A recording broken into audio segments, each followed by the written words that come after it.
What's going on, everyone? So, based on the news that we have out there, the battle for Damian Lillard seems to be between the Toronto Raptors, who are reportedly the front runners for Damian Lillard, and the Miami Heat, which is the one destination Dame wants to go to above anybody. And these two teams are very likely the teams that are most likely pushing the hardest for Damian Lillard. We've heard the reports from numerous sources about both teams. Now, the issue is Miami very likely needs to get a third or even fourth team involved, where Toronto, they have enough to just trade for Damian Lillard straight up. So the Toronto Raptors have a huge advantage in that regard.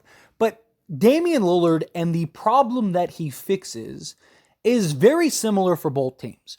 Both teams have sizable wings, good defense, and both lack that quality, just go-to bucket getter and that closer down the stretch. And Damian Lillard solves that for both of these teams. Now, it just comes down to preference. Would you like a roster of, Bam Adebayo and Jimmy Butler, or Pascal Siakam and Scotty Barnes? Is basically what the trios would be with Damian Lillard, right? You got the two guys, and then you got Damian Lillard. And, the upside potential, I think, favors Toronto because Scotty Barnes is still so young. He's a guy that could take that next step next year and really thrive. Pascal Siakam is very versatile. Now, Jimmy Buckets is Jimmy Buckets, but Pascal seems a little more versatile at times, right? I think you can make an argument either way for those two. Jimmy Butler is a little more proven as like the guy because he's led a team to the NBA Finals twice, but it's not like Pascal Siakam is some like slouch or anything like that, right? And I think that you can make a real argument that the Toronto Raptors may actually be better with Damian Lillard than the Heat would, right? So let's look at just starting fives, for example.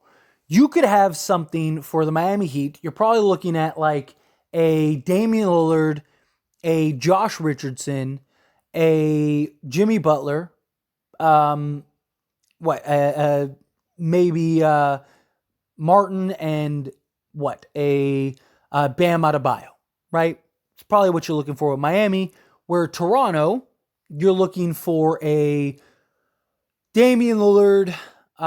My guess is that they trade like a Gary Trent Jr., right? But can they keep Gary Trent, right? Maybe give up like a Dick and several other pieces. But let's say you give up Dame, right? You'd have let's say Schroeder, right? You'd have Schroeder, Dame. You'd have Pascal Siakam because you're probably losing OG Anunoby, Scotty Barnes, and Jakob Poeltl. And you'd have a bunch of draft picks still. You'd have a bunch of young talent still. And you'd have cap space to go and potentially acquire other pieces, not only this year, but in the future, right? I don't know. I think that there is an argument either way for both of these teams. Now, speaking solely on Toronto, right? So Toronto is kind of headed in this direction of like they're trying to have like that versatile, sizable, positionless basketball type lineup, and it hasn't really worked, right? They've, since the gamble on Kawhi Leonard, which worked out, right? They won an NBA championship. They've kind of been pretty bad, right? They have some promise. They have some quality pieces, don't get me wrong. And they're a team that could trade for Damian Lillard, still maintain flexibility, and still have a roster that can compete this year. I don't think that they are a legit championship contender this year. I don't, right? I think that they're much better. I think that they're going to be very good. I think that they have a legit chance to kind of fall in that like 4 to 6 range as far as like seeding wise goes. But I don't think that you look at them and go, okay, they are a lock them in. They're one of the 2-3 best teams in the East and one of the 5 best teams in the entire NBA. I don't. Maybe they will, right? Again, what if Scotty Barnes takes that next leap? What if Damian Lillard and his impact on the Toronto Raptors is enough to kind of push them to the further, right? But I think it would be more for Toronto. I think it would be more about like we get Damian Lillard, we bring him in, right? It gives us a chance. If we win, great.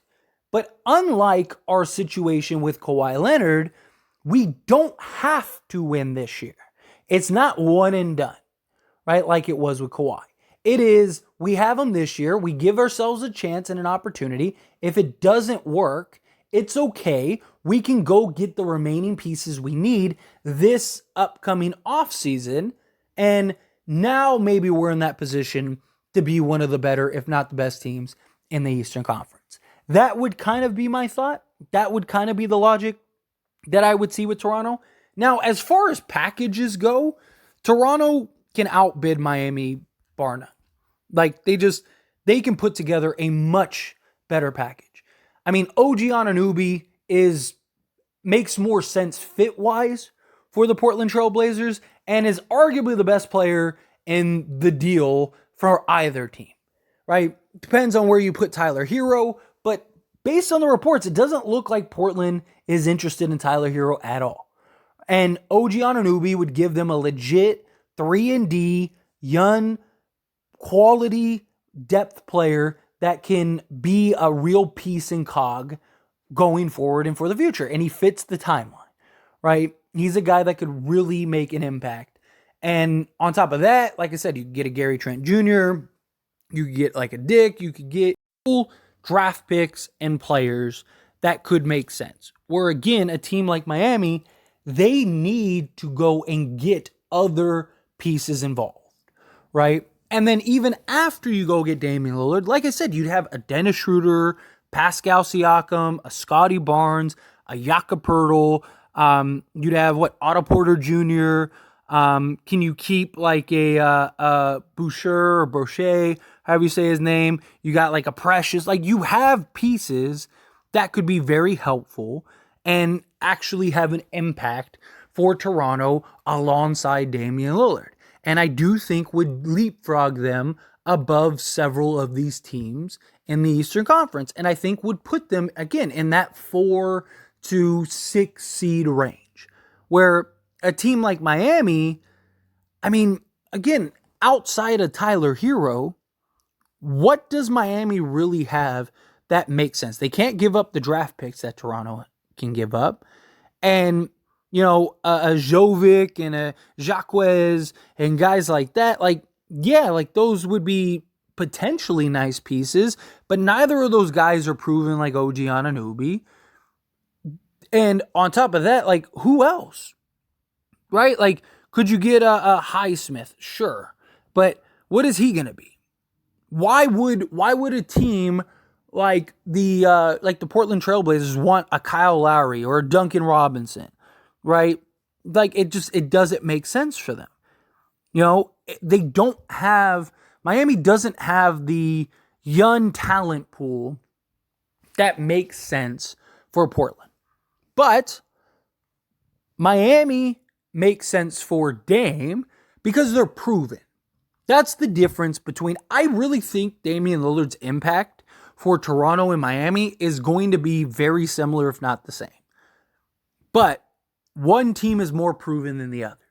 Miami has proven that they can get to the NBA Finals regardless with or without Damian Lillard. So the idea is you add Damian Lillard and now that takes you over the top, right? You have, like I said, a Dame, Josh Richardson, Jimmy Butler, Caleb Martin, Bam Adebayo, right? That's probably your starting five. And then you have, do you keep Kyle Lowry? Maybe you can keep Kyle Lowry. So you have Lowry, you have Kevin Love, Thomas Bryant, whoever else is left over. And, I mean, Miami would probably have to go and kind of look at the undrafted market, look at whatever free agents still available. If it's a multi-team deal, maybe you could get another piece or two from some other team. But my point is, I don't see a scenario where Miami gets the deal done by themselves individually, where they alone are able to go and trade straight up for Damian Lillard. Because if they could, it would have probably happened, right?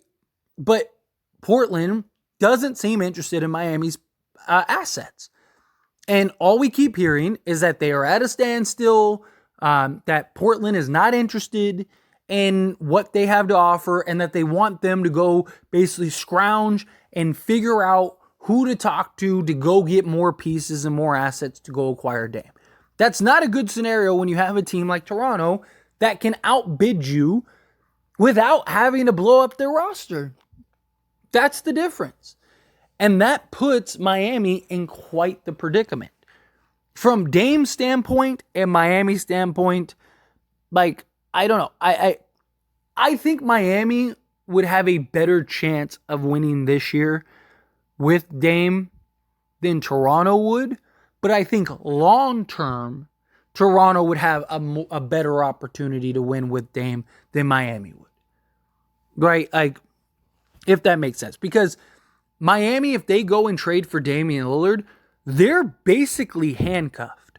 That's their team. It's Dame, Jimmy Butler, and Bam Adebayo, plus a bunch of undrafted guys, and basically scraping from the bottom of the barrel to maintain a roster.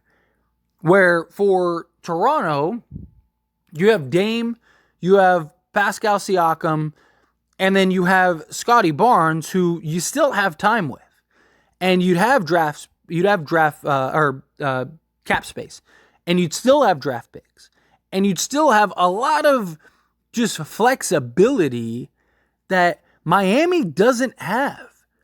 And that's a big difference, right? So, for example, next year, the Toronto Raptors have a club option for $10 million on Scotty Barnes.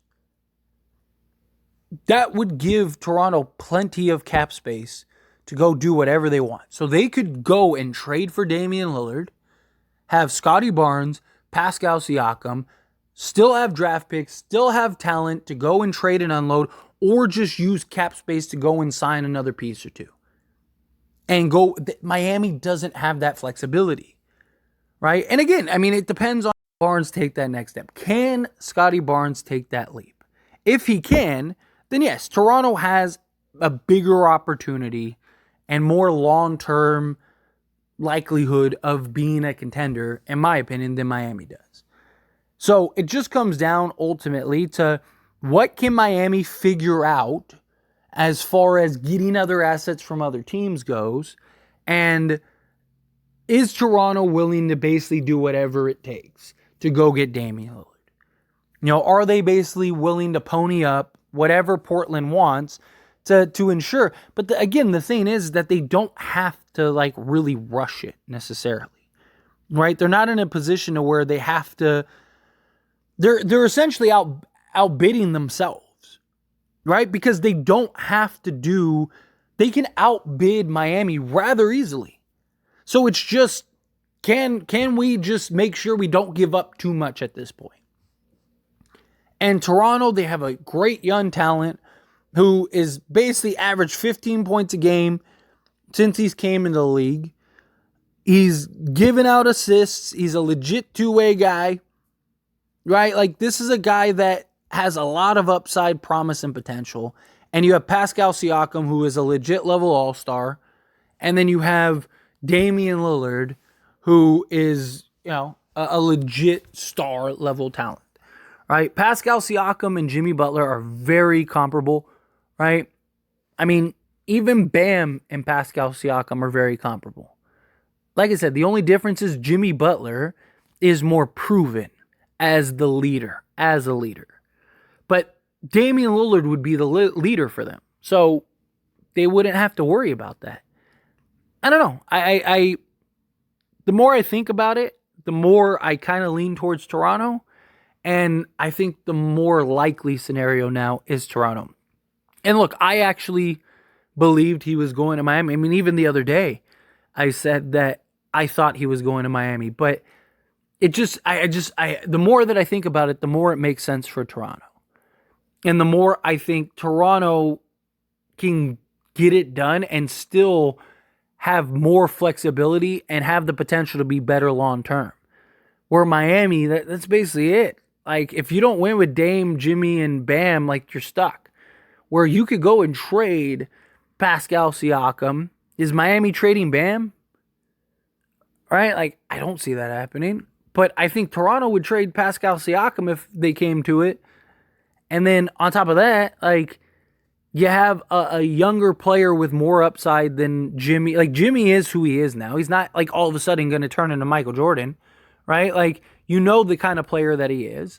And Scotty is that mystery. I mean, next year, he could be a 25-point-a-game guy for all we know. I don't know. Time will tell. But anyway, as always, this is a discussion, so I pass the question on to you. Let me know your thoughts and opinions down in the comments below. What do you think? How do you feel? Love to hear it. Let me know.